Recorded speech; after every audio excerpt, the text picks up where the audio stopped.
लोकसभा चुनाव के लिए कांग्रेस और आम आदमी पार्टी ने दिल्ली में गठबंधन किया है। दोनों ही दल इंडिया अलायंस का हिस्सा हैं। दिल्ली में लोकसभा की 7 सीटें हैं। गठबंधन के तहत आपने अपने पास दिल्ली की 4 सीटें रखी हैं, तो कांग्रेस को 3 सीटें दी हैं।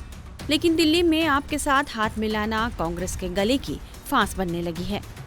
इसी गठबंधन को लेकर अब कांग्रेस में 2 फाड़ हो गया है।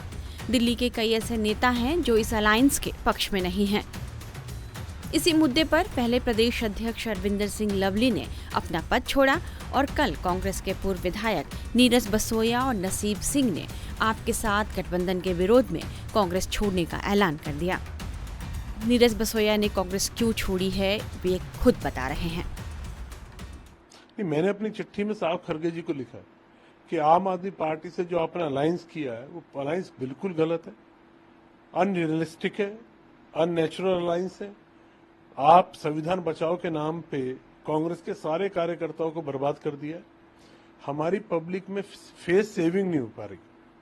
हमने 10 साल शोर मचा के बोला, मैंने नहीं बोला, अजय माखन जी ने, जितने पीसीसी के प्रेसिडेंट रहे, अनिल चौधरी ने, सुभाष चोपड़ा जी ने, लवली जी ने, जितने भी अब रहे हैं, हम सब ने शोर मचा के बोला, इवन शीला जी ने भी शोर मचा के बोला, ये आदमी चोर है, झूठा है, इसने दुनिया भर के भ्रष्टाचार किए।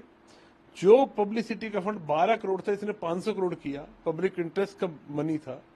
हमने बहुत शोर मचाया, हमने प्रदर्शन किया। अजय माखन जी ने सुप्रीम कोर्ट में केस डाला कि आदमी इतना बड़ा चोर है, दिल्ली का पब्लिसिटी का जो फंड है पंजाब में लगा रहा है, कनाडा में लगा रहा है। तो हमने तो रेट डाली ना हाई सुप्रीम कोर्ट में। तो हमारा ये कहना था कि जब हमारा नेचुरल विरोधी है ये आदमी, आप नेचुरल एनिमी से आप अलायंस कैसे कर सकते हो? और आपका जो अलायंस का जस्टिफिकेशन है वो हमारे समझ में नहीं आ रहा। जब हमें समझ में नहीं आ रहा तो दिल्ली के लोगों को कैसे समझ में आएगा? आपने दिल्ली में अलायंस किया, पंजाब में अपना अलायंस नहीं किया। या तो पंजाब इंडिया में नहीं है या दिल्ली नहीं है। अब डिसाइड तो इनको करना है। और हमारी क्या डिमांड है कि अलायंस में प्रॉब्लम क्या आ रही है कि वो हमारी फोटो नहीं दे रहे। कहा जा रहा है कि इन नेताओं ने तो इस्तीफा देकर अपने मन की भड़ास निकाल ली है, लेकिन जमीनी स्तर पर कई ऐसे नेता हैं जो इस गठबंधन से खुश नहीं हैं। उन्हें लगता है कि यह चुनाव कांग्रेस के नाम पर नहीं बल्कि बस आम आदमी पार्टी की योजनाओं और उसकी उपलब्धियों के नाम पर लड़ा जा रहा है। मीडिया रिपोर्ट्स के मुताबिक कांग्रेस का एक धड़ा शुरू से ही आम आदमी पार्टी से गठबंधन किए जाने के विरोध में था। इसका विरोध करने वालों में अरविंदर सिंह लवली के साथ ही दिल्ली के पूर्व मुख्यमंत्री शीला दीक्षित के बेटे संदीप दीक्षित समेत कई नेता थे।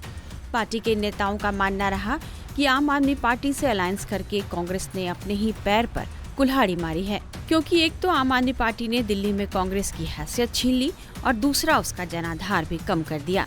इसके बावजूद जब कांग्रेस ने कड़ी मेहनत से आप और अरविंद केजरीवाल के खिलाफ माहौल बनाया तो कांग्रेस ने उसके साथ ही अलायंस कर लिया। ऐसे में कांग्रेस के उन नेताओं के लिए असहज स्थिति पैदा हो गई जो जमीन पर आम आदमी पार्टी के खिलाफ माहौल बनाने का काम कर रहे थे। इन नेताओं का मानना रहा कि इस तरह कांग्रेस ने अपने कोर वोटर्स को नाराज कर दिया।